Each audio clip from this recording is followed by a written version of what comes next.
மகளிர் மருமகளே அடுத்த வர எபிசோடில் பார்த்தீங்க அப்படின்னா இந்த மாதிரி வந்து அபிராமி நாச்சியார் வந்து சில பேருக்கு வந்து அவங்களோட தென்னந்தோப்பை வந்து குத்தகைக்கு விட்டுருப்பாங்க. அவங்க வந்து பார்த்தீங்க அப்படின்னா இந்த மாதிரி அதுக்கான காசை வாங்க வந்திருப்பாங்க. அப்போ பார்த்தீங்க அப்படின்னா இந்த மாதிரி நிறையா வண்டுங்க வந்து கடிச்சு வந்து சேதம் பண்ணிருச்சு.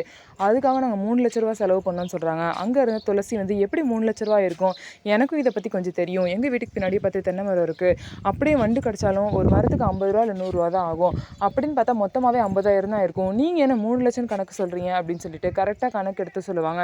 ஐயோ இந்த பொண்ணு என்ன இப்படி பேசுது, நம்மளோட உண்மையெல்லாம் வந்து வெளியே தெரிய வச்சிருமோ அப்படின்னு சொல்லிட்டு அன்னைக்கு குத்தகைக்கு எடுத்த ஆளுங்கெல்லாம் பயப்படுறாங்க. அபிராமி நாச்சியார் பார்த்தீங்க அப்படின்னா உங்கள் மேலே எதுவும் பழி போடலை, அவள் என்ன நியாயமோ அதை தானே பேசுகிறா, நீங்கள் அதுக்கு பதில் சொல்லுங்கன்னு சொல்லிட்டு குத்தகைக்கு எடுத்த ஆளுங்களே கேட்குறாங்க. அவங்களும் என்ன பதில் சொல்கிறதுனே தெரியாமல் என்னென்னமோ சொல்லி சமாளிச்சுட்டு இருக்காங்க. நாங்கள் வந்து குத்தகைக்கு எடுத்து கஷ்டப்பட்டு உழைக்கிறோம், ஆனால் நீங்கள் என்னமோ இவ்வளோ கேள்வி கேட்க வைக்கிறீங்க, அதுவும் அந்த பொண்ணை கேள்வி கேட்க வைக்கிறீங்க அப்படின்னு சொல்லிட்டு அபிராமி நாச்சியார் கிட்ட வந்து வாக்குவாதம் பண்ணுவாங்க அந்த குத்தகைக்கு எடுத்தவங்க. ஆனால் இதுக்கப்புறம் பார்த்தீங்கன்னா துளசி பேசுகிறது தான் சரியாக இருக்குன்னு சொல்லிட்டு அபிராமி நாச்சியார் என்ன பண்ணுவாங்க அப்படின்னா, இனிமே இந்த குத்தகை கணக்கு எல்லாத்தையுமே நீ தான் பார்த்துக்கணும், நீயே பார்த்துக்க துளசி, நீ பார்த்துக்கிட்டா தான் கரெக்டாக இருக்கும், அப்போ தான் இங்கே ஒரு ஃப்ராடுத்தனமும் நடக்காது அப்படின்னு சொல்லிட்டு அபிராமி நாச்சியார் துளசிக்கிட்டே பார்த்தீங்க அப்படின்னா எல்லா பொறுப்பையும் கொடுக்குறாங்க.